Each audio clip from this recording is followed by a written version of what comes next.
काल से मत डर मुसाफिर, मौत से तू क्यों डरे। काल के अधीन तन, तू काल का सर्जन करे। काल के अधीन तन, तू काल का सर्जन करे। तन नहीं है तू समझ ले, आप चेतनता धरे। दिव्य आत्म परम खातिर, देख मानव का धरे। काल से मत डर मुसाफिर, मौत से तू क्यों डरे। तू हरि है, आप ही तेरा जतन तू ही करे। मत भरोसा कर किसी पर, पंगु बनकर मत फिरे। काल से मत डर मुसाफिर, मौत से तू क्यों डरे। जाल में मत फंस मुसाफिर, आप ही मारक करे। दास हरि का तू सदानंद, आप ही जग में फिरे। काल से मत डर मुसाफिर, मौत से तू क्यों डरे। काल से मत डर मुसाफिर, मौत से तू क्यों डरे। देखो, काल से, समय से डरना नहीं। समय अनेक विध आपको डराएगा, जल्दी कराएगा, देर कराएगा, जन्म देगा, मृत्यु देगा, बीमार करेगा, सब करेगा। आपके प्रारब्ध से होता है। काल उसमें निमित्त बनता है, लेकिन काल से डरना नहीं, मृत्यु से डरना नहीं। यह शरीर काल के अधीन है, लेकिन आप काल के अधीन नहीं है।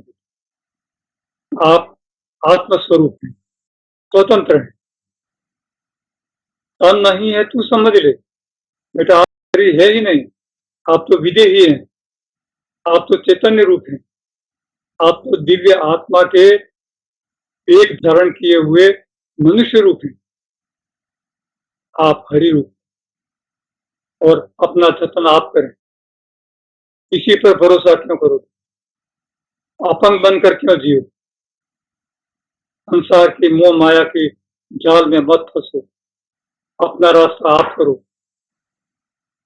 सदगुरु कहते हैं कि परमात्मा के सानिध्य में रहकर अपना जीवन यापन करो, परमात्मा के सानिध्य में रहो हमेशा।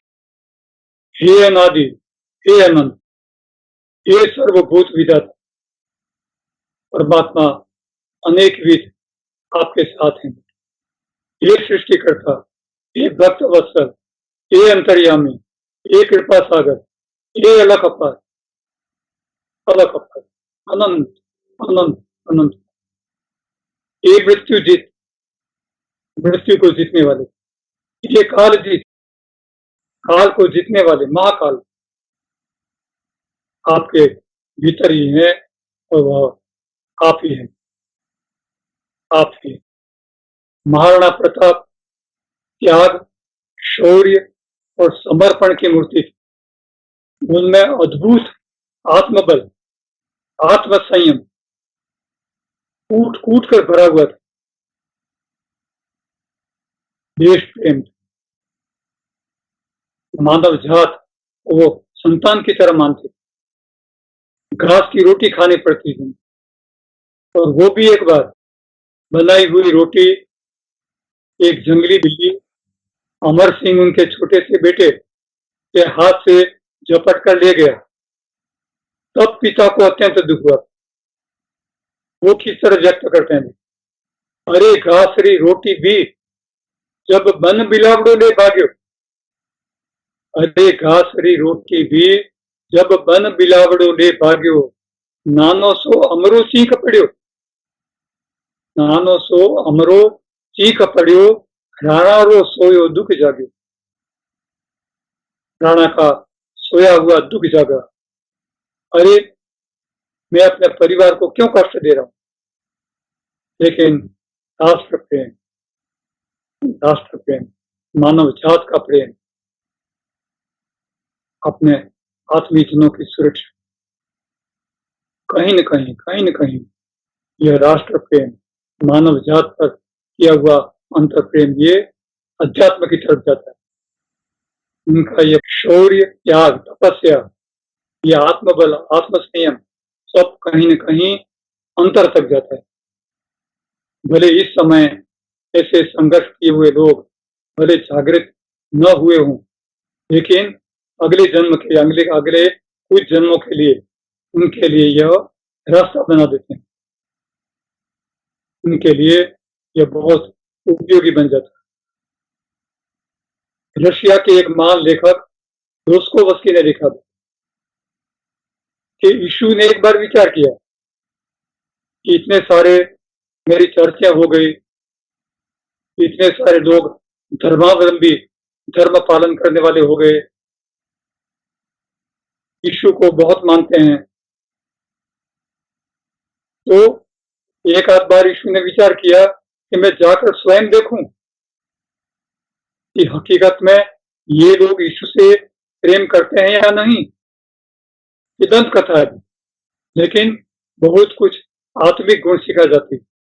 यीशु आए और एक पेड़ पर चढ़ गए।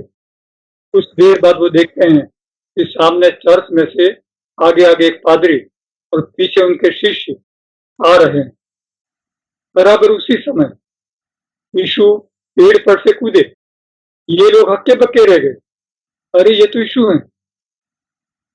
जो शिष्य लोग थे उन्होंने कहा ये तो यीशु ही हैं, ये तो चमत्कार हो गया, यीशु कहाँ से आ गए? उनके गए सालों हो गए, सदियां हो गई। लेकिन जो पादरी थे उन्होंने कहा बड़े कड़वे पक्ष, अरे यीशु कहीं हो सकता है अभी? उनके गए तो सालों हो गए, यीशु नहीं हो सकता। मित्रों, ये यीशु नहीं है, ये कोई फरेबी है, बनावटी आदमी। इसको भगाओ यहां से, ऐसा करो, एक कमरे में बंद कर दो, इसलिए दोबारा ऐसा दुराचार न करे। एक कमरे में बंद कर दिया, सब लोग चले गए। रात को आधी रात पादरी आए। भले पादरी दुकानदार थे, यीशु के धर्म की दुकान चलाते थे, लेकिन अंत में कहीं न कहीं उनका ये भाव तो था कि यीशु के हिसाब से मेरा पेट पलता है, मेरी रोटी चलती है, मेरा नाम है।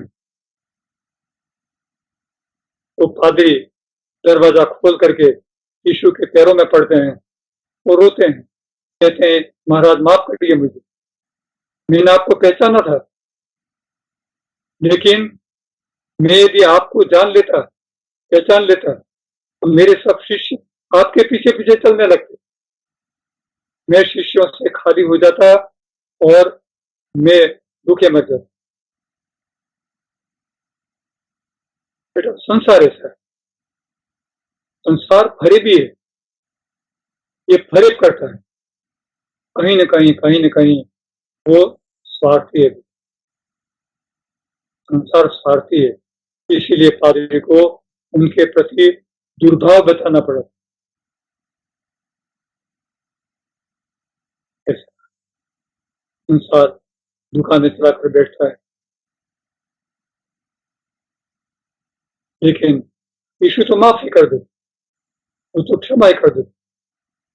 ये स्पर्धात्मक दुकानें जब तक बंद नहीं होंगी, बेटा अध्यात्म धर्म में कभी सेवन किया जाता नहीं रहेगा। धर्म में अध्यात्म का सेवन बहुत कठिनाई से। एक चर्च के पादरी सप्ताह में 2 सप्ताह में कुछ व्याख्यान दिया करते थे। व्याख्यान शुरू हुआ, व्याख्यान पूरा होने पर एक थाली फिरती थी और सारे भक्त लोग उसमें कुछ न कुछ भेंट रख दिया करते थे। तो जो मित्र एक श्रोता थे, उस श्रोता मित्र ने विचार किया कि आज ये पादरी बहुत अच्छा बोल रहे हैं, तो मैं 400 रुपये, रूबल, डॉलर जो भी होगा उनके समय में वो रखूंगा। लेकिन भाषण और चला, वो हैरान हो गए। उन्होंने कहा अब तो 200 ही रखूंगा, 200 कम रखूंगा। और आगे चला, उन्होंने कहा अब तो 100 ही रखूंगा। और जब भाषण बंद हुआ और जब थाली चारों ओर घूमी तो उन्होंने 100 रुपया रखने के बदले 100 रुपया उठा लिया थाली में। वो कहते थे, इतना लंबा सुन करके मैं इतना परेशान हो गया कि मुझे इसमें कोई रुचि ही नहीं रही। बेटा, अध्यात्म अध्यात्म बहुत बहुत शॉर्ट में, थोड़ा बहुत थोड़ा होता है, बहुत कम बोला जाता है, बहुत संयमित होता है, मितभाषी होता है, इशारों में समझा जाता है। कभी कभी तो बोलना होता ही नहीं। बोलना, अधिक बोलना निरर्थक होता है। व्यर्थ का भाषण कोई क्यों करे? निरर्थक। एक किसान दंपति का एक बेटा था, काम काज कुछ नहीं करता था, आवारा जैसा।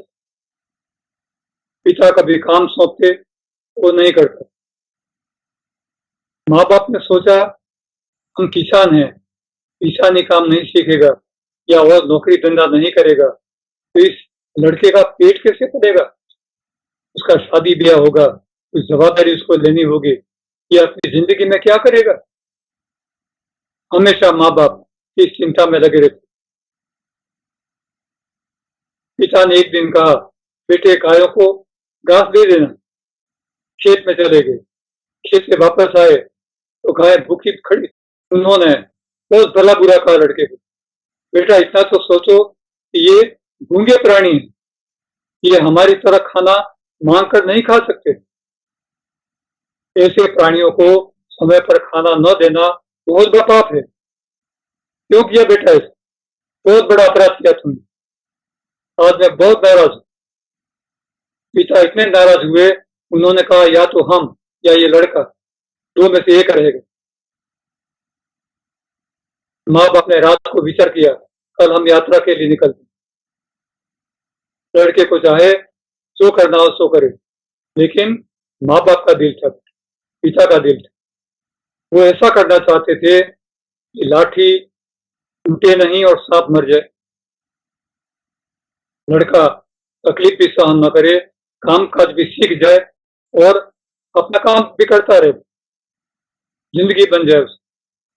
माँ बाप ने कहा, बेटे देखो, उस मिट्टी के घड़े में हजारों रुपया रखा हुआ है, धन। वो तुम्हें ही उपयोग करना है, वो तुम्हारा ही है, लेकिन एक शर्त है कि उसमें 100 रुपया खुद कमा करके डाल देना, तब उसका उपयोग कर सकोगे। और बेटा देखो, हम लंबी यात्रा पर जा रहे हैं, हम कब लौटेंगे कोई पता नहीं। और इतना भी समझो, लौटे और न भी लौटे तो घर बार, ये संपत्ति सब तुम्हें संभालनी। यह कह करके वृद्ध लोग, माँ बाप यात्रा के लिए निकल पड़े। देखिए बेटा, बहुत सूक्ष्म अध्यात्म है। वो निकल गए। लड़का रात भर आत्मचिंतन करता रहा। उसको संपत्ति की लालच थी, लेकिन सिर्फ लालच नहीं थी, वो कुछ करना चाहता था, लेकिन उसको कोई दिशा नहीं मिल रही। उसने सुबह में घर से निकल करके कुछ काम धंधा करना चाहा। एक बिल्डर के वहां गया। उन्होंने कहा, भाई पहले से हमारा स्टाफ ज्यादा है, हम आपको नौकरी पर नहीं रख सकते। मना कर दिया। एक कारखाने में गया, वहां भी कहा, भाई हमारे यहाँ स्टाफ एक्सेस है, हम आपको नहीं रखेंगे। एक रोड पर काम मिल गया उसको। वहां काम करते करते करते एक दिन जो कमाया, दूसरे दिन कमाया, सप्ताह भर में काम करते करते, कड़ा परिश्रम करते करते, पसीना बहाते बहाते, वो जो कुछ कमाया उसमें से उसने 100 रुपया बचा लिया। 100 रुपया बचा लिया और 100 रुपया ले करके रात को वो सोच रहा है, 100 रुपया घड़ा देखने की योग्यता हो गई। घड़े में उसने 100 रुपया डाला और घड़ा उड़ेल करके वो देखता है तो घड़ा में से हजारों रुपया सिक्के थे, हजारों रुपये थे। उसने 100 रुपया डाला था, इसलिए उसकी योग्यता बराबर थी। लेकिन वो खुश नहीं था। वो खुश इसलिए नहीं था कि उसका आत्मचिंतन बराबर था। वो ये सोचने लगा कि जब 100 रुपया कमाने में मुझे इतना पसीना बहाना पड़ रहा है, मुझे इतना संघर्ष करना पड़ रहा है, तो मेरे पिताजी ने कितना संघर्ष किया होगा, तब जाकर इतना कमाए हैं। देखो बेटे, मेरे पिताजी इतना कुछ श्रम करते होंगे, इतना संघर्ष करते होंगे, तब वो इतना कमा सके। इस बात ने उसको हिला दिया, अंदर से हिला दिया। वो बच्चा अंतर्मुखी बन गया। संसार ने उसको हिला दिया, करीब करीब संसार छुड़ा दिया। अंतर्मुखी बन करके एकदम शांत, स्थिर और सागर की तरह हो गया। उसे अब पता चल गया कि कठिन परिश्रम और संघर्ष के बिना इस संसार में कुछ नहीं मिलता, कुछ नहीं मिलता। तो जो मिलता है वो हमें अच्छी तरह हासिल करके उसकी सुव्यवस्था करनी चाहिए, जिससे हमारा भविष्य अच्छी तरह चलता रहे। उसका प्रमाद चला गया, उसका प्रमाद चला गया। प्रमाद और मृत्यु एक ही है। संसारी को प्रमाद आ गया, इसलिए समझिए वो कुछ कर नहीं सका जिंदगी में। लेकिन आध्यात्मिक को प्रमाद आ गया, इसलिए समझिए वो मर गया, वो मर गया। श्रम का महत्व समझ करके उसने अध्यात्म की पहली सीढ़ी पा ली, उसने पहली सीढ़ी पा ली। देखिए, बाहर की पात्रता हमें हासिल करनी है, लेकिन अंतर पात्रता पहले हासिल करनी। अंतर पात्रता, अंतर की योग्यता।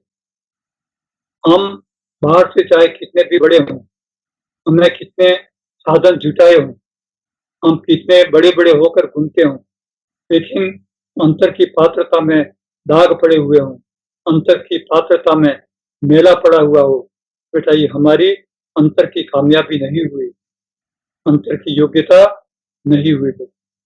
इसलिए हमें कई बार पश्चाताप करना पड़ता है, हमें भूतकाल के किए पर पश्चाताप करना पड़ता है, प्रायश्चित करना पड़ता है।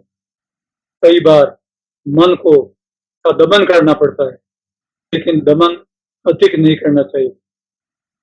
मन को कई तरह से तृप्त करना पड़ता है, चाहे सब कुछ पा करके या बिना कुछ पाए। यदि मन तृप्त होता है तभी वो मुक्त होता है। आत्म मनन करिए, आत्मचिंतन करिए, मन को काम पर लगाइए, मन को खुला मत छोड़िए। मन खुला छूटने पर वो उल्टा ही काम करेगा। खाली दिमाग और शैतानियत एक ही चीज। मन को मनन चिंतन में व्यस्त रखिए, अति भाव प्रवणता रखिए। अति भाव परमात्मा के प्रति अंतर में इतना भाव जागना चाहिए कि आप रोइए, हंसिए, कुछ भी करिए, लेकिन अंतर में भाव को हमेशा झलकाते रहिए। हट पकड़िए, परमात्मा को पाने के लिए हट पकड़िए। आग्रह मत रखिए, हठाग्रह भी मत रखिए, दुराग्रह भी मत रखिए, लेकिन अनाग्रही होइए। किसी तरह का आग्रह नहीं रखना है, हठ नहीं पकड़ना है, लेकिन सदगुरु के चरणों में सच्चा और संपूर्ण समर्पण करके हमें सानिध्य सेवन करना है। अनंत सानिध्य सेवन करिए और परमात्मा को अंतर में पाइए। वेदांत शब्द नहीं है, वेदांत सीखने पर नहीं सीखा जाता। वेदांत कठिन है, उनका अर्थ पता नहीं चलता। वेदांत जब आदमी जागृत होता है तो स्वयं वेदांत उसमें पच जाते हैं, स्वयं वेदांतमय बन जाता है। जागने पर कोई वेदांत पढ़ना या सीखना नहीं पड़ता, उसके लिए कोई शब्द नहीं होते, वो अशब्द बन जाता है। लेकिन जब तक वो जागृत नहीं होता तब तक सांसारिक कई चीजें उसको अपनानी पड़ती हैं, बाहर की प्रक्रियाएं करनी पड़ती हैं, कई रास्तों से उसको चलना पड़ता है। तो जितना सत्य और असत्य अनुभव गम्य है, उसको अंतर में पचाइए। सत्य सत्य को अंतर में पचाइए।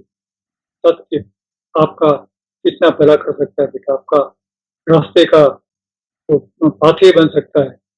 असत्य आपको बाहर ही रखता है, वो सांसारिक कामों में लगाए रखता है।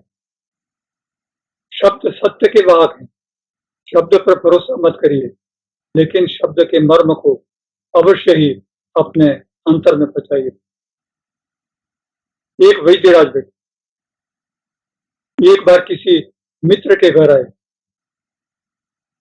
किसी के कहने पर एक 14-15 साल का एक लड़का रक्तपित हो गया था। उसको रक्तपित यानी लेप्रोसी, गलित कुष्ठ, उसकी अंगुलियां गिर जाती हैं और शरीर के रोम रोम से खून बहने लगता है। पहले लोग गांव से, अपने घर से उसको उठा करके गांव के बाहर छोड़ दिया करते, पशुओं के खाने के लिए या मर जाने के लिए। उस समय रक्तपित्त के कोई हॉस्पिटल नहीं हुआ करते। तो ये बच्चा रोते हुए विधिराज के पैरों में पड़ गया।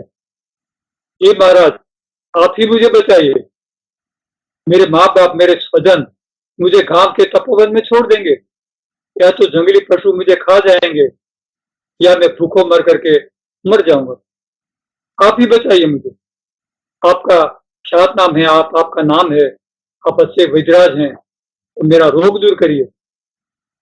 महाराज, मैं आपको रोते हुए, गिड़गिड़ाते हुए आपको विनती करता हूँ कि आप मुझे बचा लीजिए। वैद्यराज को आंख में आंसू आ गए।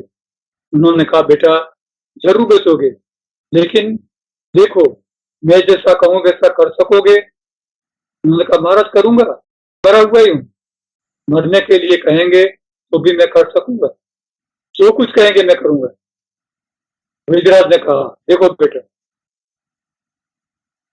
चावल और मूंग की खिचड़ी बिना किसी मसाले के आपको पकानी है दोपहर में। और उसमें पहले एरंड तेल आता था, काला डामर जैसा, कम छाना हुआ, और उसमें एक तरह की दुर्गंध आती थी। ऐसा टेबल स्पून से भी बड़ा एक बड़ी चम्मच भर करके वो एरंड तेल खिचड़ी में डाल करके उसको अच्छी तरह मिश्रण करके खा जाना है। उसके बाद न तो दोपहर में, न सुबह, न शाम, न रात, कभी कुछ भी नहीं खाना है। ये खिचड़ी और ये एरंड तेल और पानी के सिवाय आपको सालों तक कुछ नहीं खाना है। कोई मसाला नहीं, कोई और खाना नहीं, कोई शाक नहीं, कोई फल नहीं, कुछ नहीं खाना है। ऐसा कर सकोगे? उसने कहा, महाराज करूंगा, मैं अवश्य ही करूंगा, और करके दिखाऊंगा। आप या तो मर जाऊंगा या करके दिखाऊंगा। देखो बेटा, टेक टेक, दृढ़ता, दृढ़ता बेटा, दृढ़ मनोबल। मनोबल जब दृढ़ हो जाता है, मजबूत बन जाता है, आदमी सब कुछ कर सकता है। आत्यंतिक भाव, अल्टीमेट भाव, मरूंगा या करूंगा, इसको करना और मरना कहते हैं। मरूंगा या करूंगा, अंतर्भाव। अंतर में वो समझ गया था कि मैं यह एक ही काम करने के लिए अब तैयार हूं, वरना ये जीव तो मरने के लिए तैयार हो जाओ। ये बच्चा समझा। वैद्यराज के कहने पर वो घर पर चला गया। उसने मनन चिंतन किया और दूसरे दिन से इसी तरह का खाना शुरू कर दिया। वैद्यराज चले गए। 1 दिन, 2 दिन, 10 दिन, 20 दिन, महीना, 2 महीना, साल, 2 साल, सालों बीत गए। सालों बीत गए। ये लड़का स्वस्थ हो गया, जवान हो गया। सफेद पैंट शर्ट, अच्छी तरह सज धज करके कपड़ों में एक अच्छा सा स्वस्थ और दृढ़ मनोबल वाला एक अच्छा सुदृढ़ मनुष्य बन गया। सारे रोग दूर हो गए थे। अब उसी समय वैद्यराज का फिर आना हुआ। वैद्यराज अब दुर्बल हो गए थे, वयोवृद्ध हो गए थे, उनको कम सुनाई देता था, कम दिखाई देता था, कामकाज भी कम ही किया करते थे। उसी स्थान पर जब पता चला तो ये जवान आ करके उनके पैरों में पड़ गया। उसने कहा, भाई कौन हो तुम? जवान तुम कौन हो? उसने कहा, महाराज वर्षों पहले आपके पास 14-15 साल का एक लेप्रोसी का पेशेंट आया था और आपने ही खिचड़ी और एरंड तेल की दवाई बताई थी। वो मैंने पूरी की नहीं, आज भी चल रही है। सालों से 10-20 साल से 30 साल से मैं वही खाना खा रहा हूं। वैद्यराज की आंखों में आंसू थे। ये लड़का तो रो ही रहा था। महाराज आपने जिंदगी दे दी मुझे, नया जीवन दिया मुझे, मैं तो बचने वाला ही नहीं था, मेरे स्वजन भी मेरे नहीं थे, कुत्ते खा गए होते मुझे। महाराज आभारी हूं मैं आप, जन्मों जन्म तक आपका आभारी हूं। वैद्यराज ने कहा आंखों में आंसू लेकर के, बेटे सामने खड़े रहो, थोड़ी दूर खड़े रहो। वैद्यराज उसके पैरों में साष्टांग दंडवत प्रणाम करके सो गए। प्रणाम किया उन्होंने पेशेंट के। इस पेशेंट ने उनको झुक करके खड़ा किया और दोनों बैठ गए। देखो बेटा, समझना क्या है, उपकार लेने वाला और उपकारी दोनों एक ही है। परमात्मा एक ही बैठा दोनों में। वैद्यराज ने उपकार किया, लेकिन उन्होंने कहा, देखो बेटा, प्रणाम मैंने क्यों किया आपको? अनुभव से बुद्धिजीवी कोई भी वैद्य आपको ये दवाई बता सकता था, हम बुद्धिजीवी हैं, लेकिन इस तरह से इसका अमल करना, इस तरह से कर दिखाना, एक शूरवीर का काम है, एक दृढ़ मनोबली का काम हर कोई नहीं कर सकता था। आपने कर दिखाया, एक उदाहरण रूप हो। धन्यवाद है बेटा, आभारी हूं मैं आप। देखो भक्त और भगवान दोनों में एक ही परमात्मा बैठे, लेकिन कैटेगरी अलग अलग है। एक भक्त है, एक भगवान है, एक को परमात्मा पाना बाकी है, एक स्वयं परमात्मा है। लेकिन भक्त जब परमात्मा मय बन जाता है, एकाकार पा जाता है, शाश्वत उसमें से निकल जाता है बेटा, वो एक मय बन जाता है, तब उसमें और कोई नहीं, स्वयं परमात्मा रहते हैं। फिर भक्त पना भी नहीं रहता। यही अंतर्भाव, यही आत्यंतिक भाव, यही दृढ़ मनोभाव बेटा एक आध्यात्मिक को चाहिए। संसार बार बार हमें सिखाता है कि भाई आप संसार को पाओ, संसार में रहो, लेकिन संसार को छोड़ो, अध्यात्म सेवन करो, सदगुरु की खोज करो, सानिध्य सेवन करो और परमात्मामय बनो, परमात्मा प्राप्त करो। देखिए अंतर 32 पेज। एक ही परिवार जैसा यह जगत सारा रहे, देश भी मन बुद्धि की जग में नहीं सत्ता रहे। आप अंतर खोल मानव, साथ में समरस रहे, क्लेश भ्रांति ना रहे, अब दिव्य पावनता रहे। एक ही परिवार जैसा यह जगत सारा रहे। सदगुरु कहते हैं संसार क्यों लड़ झगड़ कर मर गया, एक अच्छे बड़े परिवार जैसा क्यों बनकर नहीं रहता। मन बुद्धि लेश मात्र भी इस संसार में नहीं रहनी चाहिए, लेश मात्र भी उसकी सत्ता नहीं होनी चाहिए, नहीं तो वो उल्टे काम नहीं करेगा। ये मानव अपना अंतर खोलो, अंतर अध्यात्म के साथ समरस हो जाओ, क्लेश भ्रांति मिटा दो और दिव्यता और पवित्रता अपने अंतर में अनुभव करो। जगत को सर पर उठाकर आप व्याकुल क्यों रहे, भार सबको उठाने दे, सेव को तत्पर रहे। सारा संसार सर पर उठाकर और व्याकुल होकर के बेटा क्यों घूम रहे हो? जो आपको उठा रहा है उस परमात्मा को उठाने दो, उसकी सेवा के लिए तत्पर रहो। आप हमेशा अपने अंतर को उजागर करो, जागृत करो। कभी प्रमाद में सोते सोए हुए मत रहो। दूर जाकर जिसे खोजा, आप अंतर में रह गए। परमात्मा को खोजने के लिए दूर, बहुत दूर क्यों जाते हो? परमात्मा तो आपके भीतर, आप ही में खड़ा है। धन दौलत ऐश्वर्य सभी कुछ तेरे स्वजन स्वप्न का मेला। धन दौलत ऐश्वर्य वैभव संपत्ति संतति, ये सब बेटा सब स्वप्न है। आपके स्वजन भी स्वप्न है। सब मिट्टी का ढेला समझे, ये सब मिट्टी का ढेला है। सब प्रपंच है, पाखंड है। ना कुछ तेरा ना ही किसी का, लेन देन का जगत जमेला।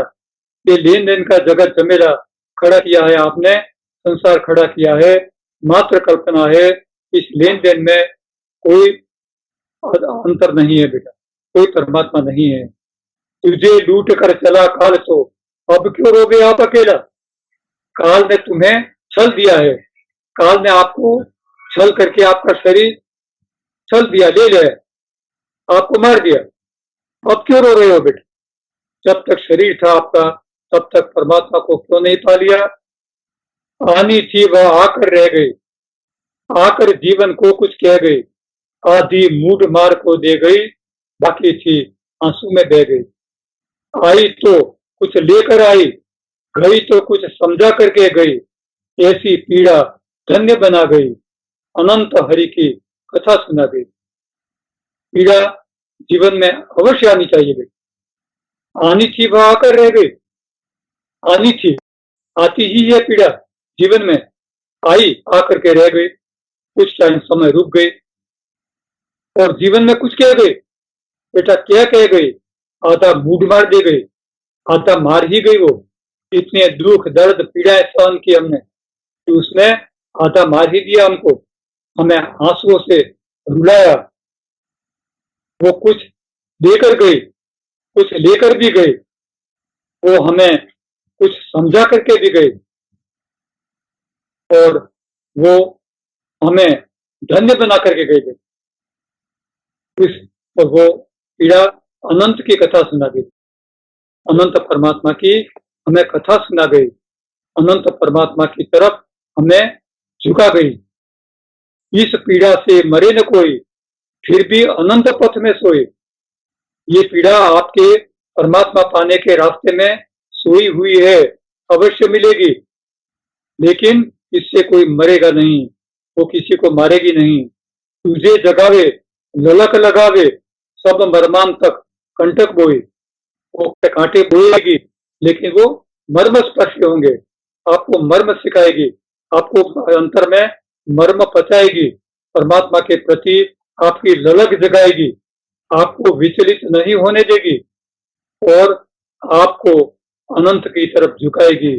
ऐसी कृपा करने वाली, ऐसी करुणा कर पीड़ा और कहाँ हो सकती है बेटा? अध्यात्म में हो सकती है। सोए को गंभीर गाव कर जागे के पथ में वह रम गई। राह ने उसकी स्वागत की थी, ना विदाई का भाव दे गई। वो आप स्वागत करेंगे ऐसी वो आशा नहीं रखती और न ही वो आपसे कोई विदाई लेना चाहती है। वो जो सांसारी हैं उनको थोड़े गंभीर घाव भी दे सकती है और जो जागे हुए हैं उनके रास्ते में वो खेलती हुई मजा मस्ती करती हुई आती है और चली जाती है। अद्भुत देवदूत थी पीड़ा, ये पीड़ा ही नहीं थी, वो देवदूत थी। अंतर में ही आप समा गए, अपने अंतर में आई और समा गए। कभी अकारण कहीं न जावे, ऐसी पीड़ा बिना किसी कारण के कभी न कहीं नहीं जाती। ये परमात्मा की कृपा होने पर ही आपके अंतर में आ जाती है। भों सुलावे भूखा मारे और तुझे बेहाल बना गई। ना विचलित हो तू फिर भी तो समझ, तुझे वह निहाल कर गई। तोड़ तोड़ सर को दे मारा, जोड़ जोड़ अंतर को दे गई। जग का कर कल्याण समा गई। पीड़ा हद में अनहद पा गई।